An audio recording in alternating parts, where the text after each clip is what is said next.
João Vitor, você concluiu no Colégio Militar o quê? O segundo grau? O ensino médio. O ensino médio. Quer dizer, a partir daí você teria que fazer vestibular para ir para uma... Aí como é que entrou Harvard na sua vida? Eu sempre tive esse desejo meio de estudar fora e no ensino médio, lá no Colégio Militar, eu fiquei sabendo através de professores, de amigos, que havia oportunidade para brasileiros e para pessoas do mundo todo, na verdade, de fazer a graduação em uma universidade no exterior, mais especificamente nos Estados Unidos. E foi quando eu acabei estudando um pouco mais sobre o assunto e eu vi que era possível de fato. E aí eu tive contato com um programa chamado Oportunidades Acadêmicas de uma agência chamada Education USA, que tem embaixadas em vários cantos do mundo inteiro, e eles me ajudaram nesse processo que seria paralelo ao vestibular, né, de tentar, no caso, uma admissão na universidade no exterior. Agora, paralelo, coisa nenhuma, porque quantos candidatos teve? Diga aí. Esse ano, para o meu ciclo de admissões, foram 10 mil candidatos do mundo todo. Né? No mundo todo, né? 10 mil. E aí foram selecionados quantos? No meu ciclo foram 747. No mundo todo? Do mundo todo. E no Brasil? 3. 3, né? No primeiro ciclo, É um de São Paulo, é você? E um do Distrito Federal. Do Distrito Federal. Que certamente tiveram mais condições de estudar em escolas particulares, em cursinhos e tudo, com certeza. Eu vi uma entrevista com o de São Paulo, ele fez cursinhos e tudo, né? E Harvard, como é que entrou no seu sonho Harvard? O Colégio Militar ele me deu a oportunidade de visitar a Universidade de Harvard no final do ano, no início de 2020. Eles têm esse programa em que, quando não tem pandemia, né, obviamente, cada ano um aluno do segundo ano é escolhido. Um aluno é escolhido através dessa atividade que eu falei ao senhor, de debates e tal, para participar de uma conferência lá na Universidade de Harvard, a nível de ensino médio. E lá eu tive essa oportunidade de representar o Colégio Militar do Recife, é um aluno de cada colégio, e aí eles formam essa delegação com estudantes de cada canto do Brasil. E lá eu tive a oportunidade de conhecer, né, pessoalmente a Universidade de Harvard, o campus, e eu fiquei assim fascinado pelos estudantes, pela diversidade, pelas possibilidades que tinham lá, né, pelo ambiente todo. E lá, mais especificamente, eu acabei conhecendo um ex-aluno de colégio militar, então foi no momento em que eu percebi que era possível, porque era uma pessoa que tinha vinha de um local parecido com o meu, e que mostrou ali que realmente um dia eu poderia estudar ali. Então, eu acho que foi naquele momento que eu falei, Harvard, tem que ser Harvard. Porque eu já visitei Harvard, é uma coisa completamente diferente das nossas universidades, né? Com certeza. Tem as casas dos professores, é enorme, inclusive, sim, né? Sim. E aí você disse, eu quero ir para Harvard. Agora, você é modesto, porque Harvard é a universidade mais famosa do mundo, somente. Somente, né? De Harvard já saíram 5 presidentes dos Estados Unidos. Por aí Exatamente. Você tem uma história. E você, nessa sua seleção, aí você passou a ter direito a quê? Então, a ideia é que eu ganhei uma bolsa inteira, uma bolsa completa de 100% lá. Porque então, esses 700 e tanto não tiveram essa pouquinho, não. Alguns. Não necessariamente, alguns. Alguns. Eles dão a questão da bolsa, é tudo baseado na sua necessidade financeira, né? Então, eu tive que reunir muitos documentos para comprovar minha necessidade financeira, que eu não poderia arcar com os custos. E eles foram muito generosos de conceder essa bolsa integral, que além de cobrir os custos acadêmicos, de matrícula e a mensalidade em si, né, eles cobriram. E não é barato, não, é caro. Harvard é caríssimo, não é para todo mundo, não. Exatamente. Eles também cobriram questão de moradia, de alimentação, todos os gastos básicos que eu vou ter lá, né, eles também cobriram, foram muito generosos de cobrir. Então, fui muito grato a eles, de não só dar a possibilidade de eu estudar lá, mas também de dar a bolsa completa para que eu pudesse realizar esse sonho. Ô, João Vitor, você viaja quando? A pretensão é que eu viaje em agosto. Em agosto. E vai morar lá onde? Dentro da universidade, no campus, eles têm os prédios designados para os estudantes. Quer dizer, e aí já será também uma oportunidade para você ter contato com gente do mundo todo, né? Sim, com certeza. E você já decidiu que curso vai fazer? A ideia, um dos principais motivos que eu quis participar da Universidade de Harvard é que dentro do sistema americano você passa o primeiro ano inteiro experimentando, né, descobrindo as suas paixões.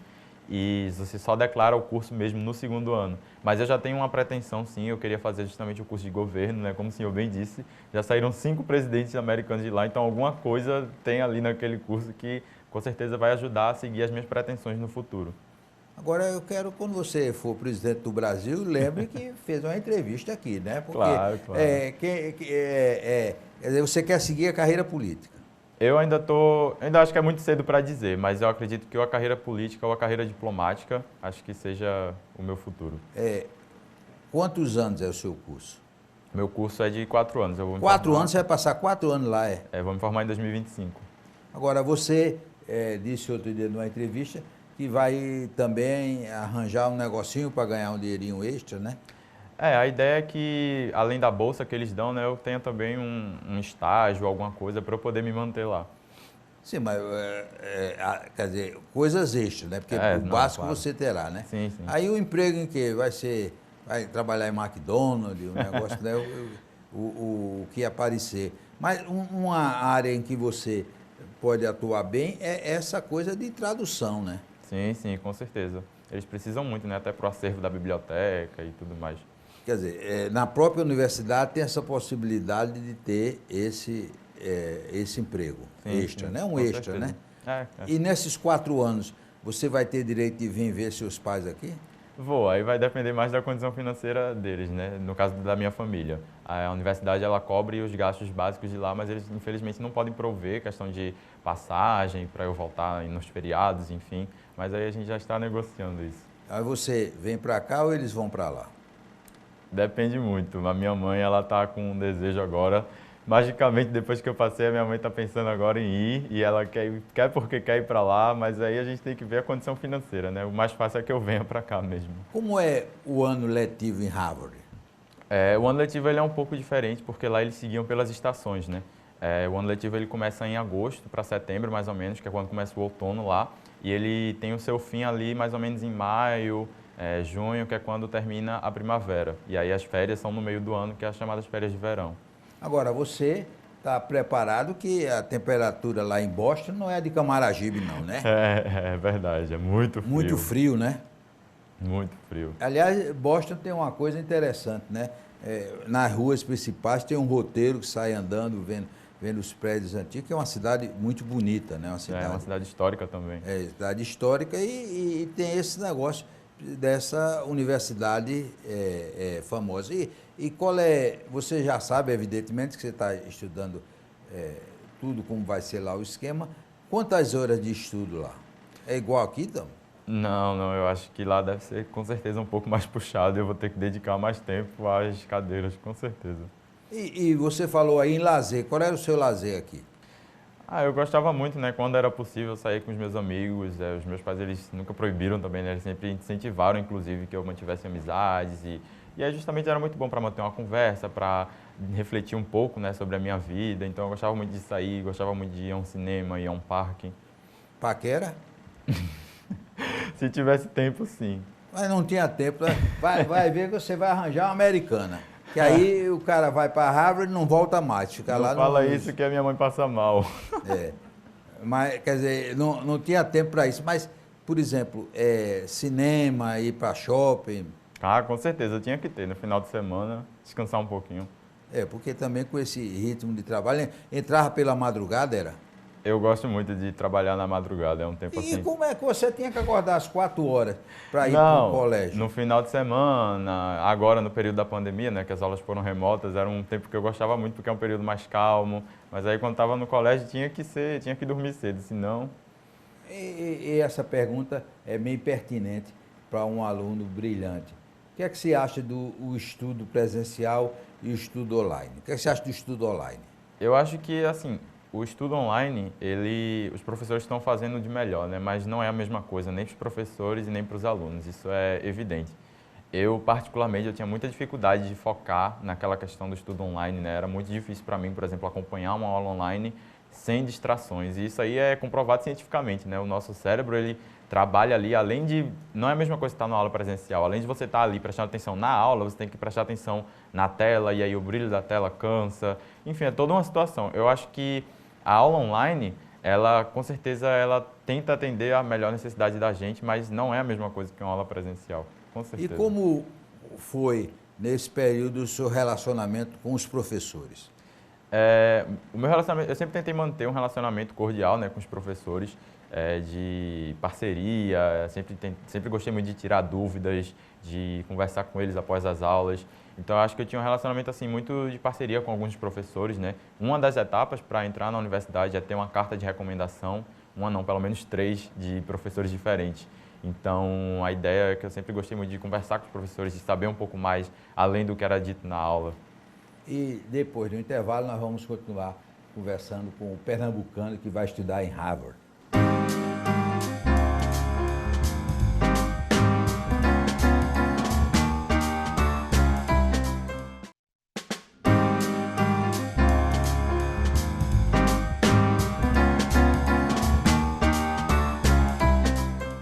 Boa noite, amigos. Hoje nós recebemos com muito prazer um rapaz que é muito jovem, mas já é um orgulho de todos nós pernambucanos. É o João Victor Arruda, que foi selecionado para estudar na mais famosa universidade do mundo, que é Harvard. João Victor, quantos anos? 17 anos. E é boy, né? Um cabelo todo assim, né? Como é que foi sua carreira estudantil? Você começou a estudar onde? Eu estudei todo o meu ensino fundamental numa escola em Camaragibe, chamada Centro Educacional Professora Jovelina, e ao fim do 9º ano, né, eles só ofereciam até o ensino fundamental. No fim do 9º ano eu prestei concurso para 3 escolas daqui de Recife, o Instituto Federal, a Escola Técnica e o Colégio Militar. Eu acabei sendo aprovado nos 3 e eu decidi que eu ia cursar o ensino médio no Colégio Militar do Recife. E por que essa opção pelo Colégio Militar? Eu acredito que teve tanto uma influência da minha família, os meus pais eles sempre gostaram muito do sistema que o Colégio Militar propõe aos seus estudantes, e também por uma questão de afinidade pessoal. Eu li sobre a maneira como os alunos eram conduzidos no regime disciplinar deles, e eu gostei muito de toda a questão de ter uma imersão dentro do sistema militar. Eu sempre gostei muito dessa ideia de disciplina, de rigidez acadêmica, então eu achei que foi uma decisão baseada muito nisso. E por que os alunos do Colégio Militar sempre conseguem ótimas notas no Enem, no vestibular, né? Porque o ensino parece que lá é duro, né?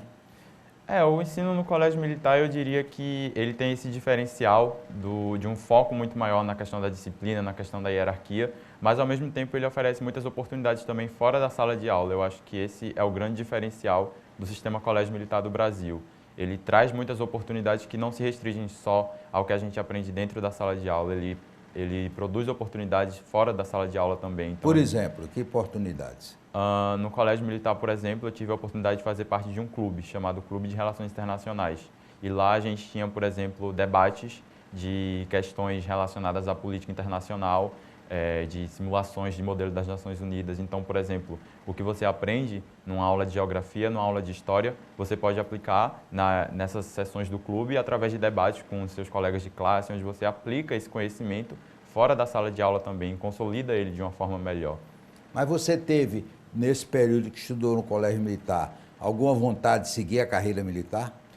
Sinceramente, eu acho que... Tem uma cara de general grande, viu? Ia acabar general.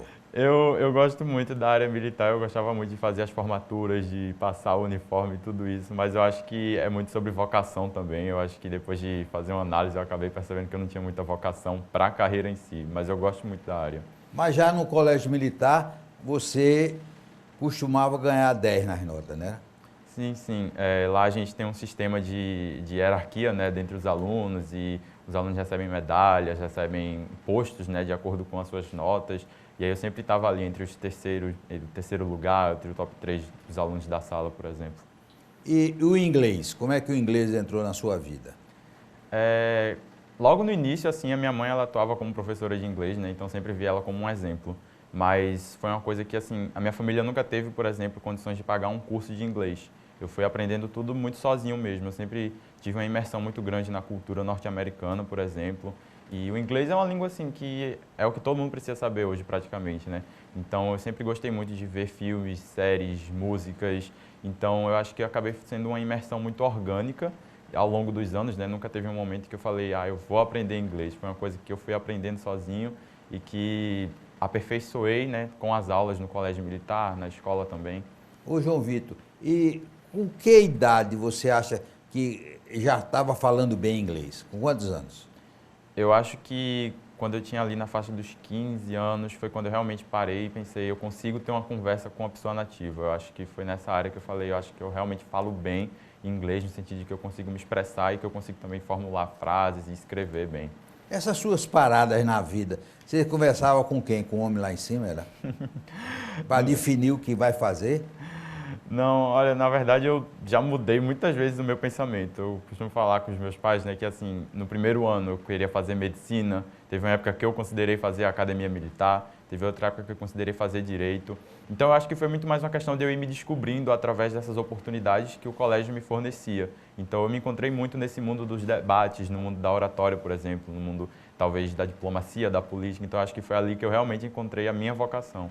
E qual era, no colégio militar, as matérias que você mais gostava? História, com certeza. As aulas de história eram sempre as que eu mais aguardava, assim. As aulas de geografia também eram muito boas. E as aulas de arte são, essa questão mais de humanas, assim, são as que eu mais gostava. Mas história e geografia, era o quê? Era a história e geografia do Brasil ou do mundo? Eu gosto muito da história do mundo, mas eu tenho uma grande paixão pela história do Brasil como um todo. Eu acho que aprender um pouco mais sobre a história do nosso país, até para entender o cenário atual, é muito importante. Então sempre foi uma coisa que eu gostei muito de estudar. Ô João Vitor, cite aí uma figura da história mundial e brasileira que você citaria como exemplo. Uma figura da história mundial, com certeza eu acho que eu citaria Nelson Mandela. Eu admiro muito a luta dele, tanto pela igualdade, né, uma coisa que eu valorizo muito, a pluralidade, a igualdade, o debate. Então, Nelson Mandela é uma das personalidades assim, mundiais que me vem na cabeça. Quando eu falo de história, eu lembro muito da personalidade dele. E na história do Brasil, mais especificamente também na história de Pernambuco, eu cito muito o exemplo de Joaquim Nabuco, que foi o primeiro grande diplomata pernambucano, né? Eu sigo muito, acredito que o exemplo dele, porque eu quero seguir esse ramo talvez um dia, então o exemplo dele dentro do Brasil e de Pernambuco também sempre foi algo que me inspirou muito. Mas parece que ele era muito namorador, Joaquim. Né? Dizem, né? Eu não sei se você estudou a história deles, que ele era namorador, né? A vida pessoal dele eu ainda tenho que ter uma imersão um pouco maior, mas admiro mais o campo profissional dele. E qual foram os cargos que Joaquim Nabuco ocupou? O que eu sei dizer agora é que Joaquim Nabuco, ele ultimamente, no fim da sua carreira, né, ele acabou como embaixador dos Estados Unidos, do Brasil nos Estados Unidos. Inclusive, ele veio a falecer, se eu não me engano, nos Estados Unidos, morando lá, em Washington. E eu acho que eu admiro muito isso, porque talvez seja uma coisa que eu venha a fazer no futuro, né? Então, seria, de certa forma, um dos sucessores dele, quem sabe. Ah, quem sabe, aí. Aí você vai lembrar da gente quando for o nosso Joaquim Nabuco. Ô João Vitor, qual era o seu... Antes, agora você está se preparando para seguir para os Estados Unidos, mas qual era o seu ritmo de estudo? Meu ritmo de estudo era basicamente, eu ia para o colégio, eu acordava muito cedo, né? Acordava normalmente 4h50 por aí, porque tinha que estar lá muito cedo também, porque eu morava um pouco distante do colégio. Então era a manhã inteira, e aí quando chegava em casa era almoçar e ir para os estudos de uma vez só. Então a tarde inteira, eu sou uma pessoa muito noturna também, então eu costumava muito ficar acordado noite adentro. Quer dizer, a figura noturna, você imagina, você é a figura noturna. E aí meus pais tinham que intervir, minha mãe até fala, né, que tem pais que pedem para os filhos estudar e a minha mãe fala que ela pedia para eu parar de estudar porque eu tinha que descansar um pouco. Eu acho que não era tão exagerado assim, mas eu acredito que, né, na visão deles eu ia muito noite adentro assim, então... Mas você, me parece, eu li qualquer dia, que não abria mão de uma dormidinha, uma sexta de tarde, né? Não, com certeza. Eu acho que nessa etapa, né, nessa busca pelos seus objetivos, descansar é essencial. Eu nunca abri mão de tanto de descansar como também de me divertir um pouco. Eu acho que é essencial para manter a saúde mental e manter também e adquirir o sucesso, né? Eu estou vendo aí que você tem, naquele tempo se dizia corpo de toureiro, né? Porque todo toureiro tem magrinho.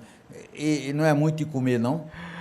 Eu sou, é mais uma questão genética mesmo. Mas você gosta de comer? Gosto. E pratica algum esporte? Não sou muito chegado ao esporte, vou ter que assumir isso. Por isso que acho que até hoje eu tenho esse corpo esbelto aqui, mas... Depois do intervalo, nós vamos saber com o João Vitor como foi essa história de estudar em Harvard.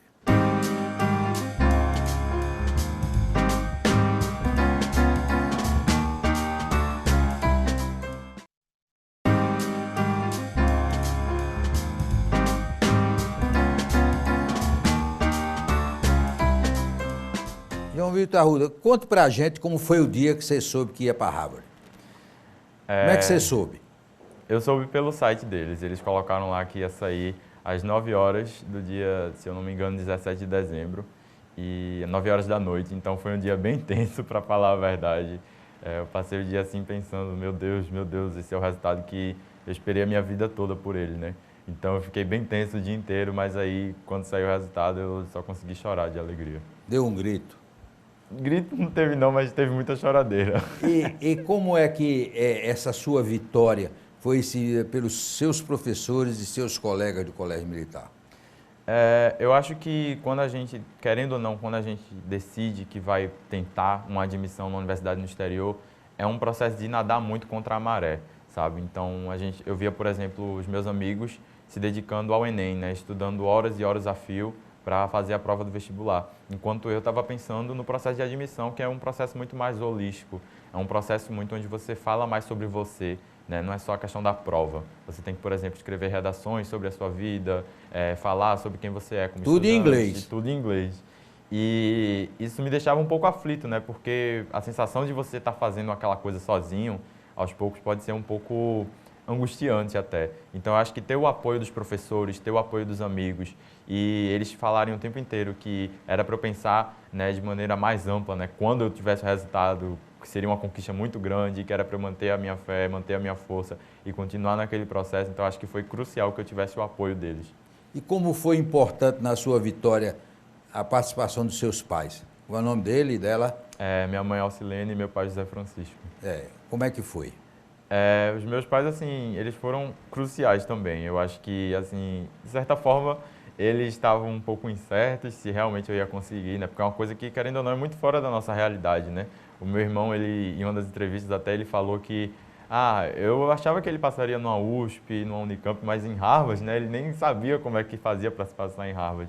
Então, eles estavam sempre ali dando o apoio que eles podiam, né? Eles estavam sempre ali falando, incentivando quando eu falava que estava cansado, dizendo para eu descansar um pouco, para refrescar a cabeça, que ia dar tudo certo. Então, eu acho que, assim, ter eles ali do meu lado, até o momento final, né? Eu abri o e-mail que deu a resposta, eu abri com eles do meu lado.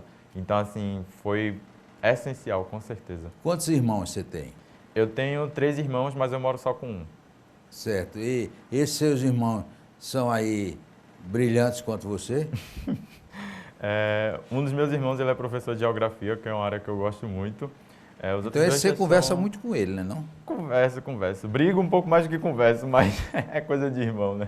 Agora, entre esse período que você foi aprovado para Harvard e a viagem, você simplesmente passou no vestibular de Direito, que é outro vestibular difícil. Você só gosta de bronca, né?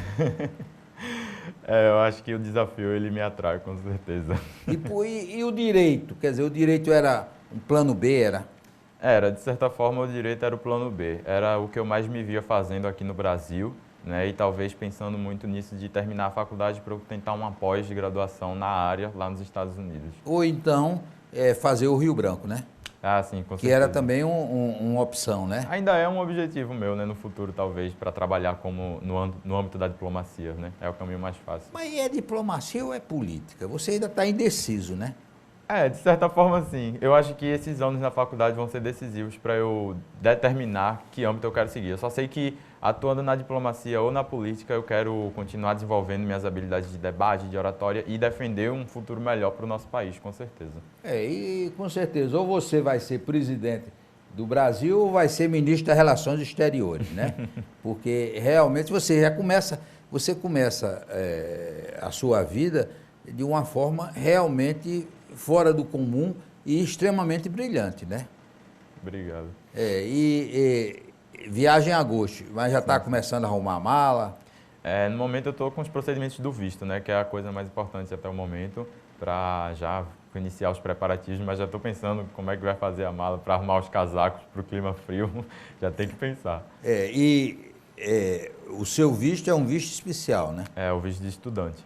De estudante. Aí você vai embarcar, Boston não tem voo, eu acho que você vai ter que ir para Nova York ir para Boston, né? Eu acredito que eu vou ter que fazer escala. Agora, veja bem, você hoje estudava no colégio militar com todos os seus colegas daqui da cidade, que você se encontrava no final de semana, aí você vai estar lá com uma galegada enorme, né? Começar esse novo ciclo de novas amizades, né? Com certeza. E já está sendo, de certa forma, muito produtivo, né? Eu estou em contato com os outros dois que foram aprovados. A gente já tem uma conectividade muito grande, né? A gente está vivendo a mesma experiência. Outros alunos foram aprovados aqui no Brasil no segundo ciclo. Então, a gente já está construindo esse laço de amizade que eu acho que é essencial para que eu desenvolva, né, lá na universidade, para que eu não chegue lá sem saber o que é que está acontecendo, ou, enfim, além de outros alunos brasileiros que já estudam lá e que também estão acolhendo a gente nesse processo. Ô João Vitor, qual é o conselho que você daria ao jovem na sua faixa etária? Quando tiver um sonho, brigar por esse sonho, não ver os obstáculos até conseguir a vitória? Com certeza. Tem uma coisa que eu sempre gosto de falar, né, que foi uma coisa que me falaram e que ficou na minha cabeça pro resto da minha vida, eu acho, que é o seguinte: quando você está lutando por um sonho, você não pode ter medo de duas coisas. A primeira coisa é que você não pode ter medo de tentar. Eu acho que a primeira etapa para você conseguir qualquer coisa é você tentar. Se você não tentar, vai ficar só no mundo das ideias e você não vai para canto nenhum. E a segunda coisa que você não pode ter medo é ter medo de falhar. Porque se você está tentando, logicamente você está suscetível ao fracasso. E pode ser que aconteça, mas eu vejo, na minha visão, é muito melhor você fracassar sabendo que tentou do que você fracassar tendo nem ao menos tentado e ficar naquele mundo, né? O que é que será que poderia ter sido se eu tivesse tentado? Sabe? Então, o meu conselho seria, com certeza, que vocês tentassem da melhor maneira possível, dentro das condições que estão impostas. E eu acho que está aberto a esse pensamento de que pode ser que não dê certo, mas se não der certo, pelo menos você tentou. Certo. Nós queremos agradecer a João Vitor. Quer dizer que foi um prazer enorme conversar com você. Como eu já disse, é um jovem que orgulha todos nós pernambucanos e com certeza vai brilhar muito em Harvard e vai ser uma presença pernambucana na mais importante universidade do mundo. Um forte abraço, até o próximo sábado, se Deus quiser.